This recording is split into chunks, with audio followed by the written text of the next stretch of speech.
Hello and welcome to vlog number 6.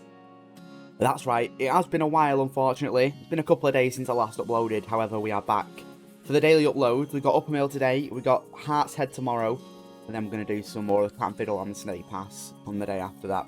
Of course, joined by Manchester Drone Cinematics again for some awesome drone footage of Uppermill, so thanks Tom for that. You can check out Tom's channel at the top right of the screen right now. But let's get into some awesome footage from Uppermill.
If you did enjoy this video, do not forget to like, comment, subscribe, check out Tom's channel, and stay tuned tomorrow for Heart's Head and Rivington.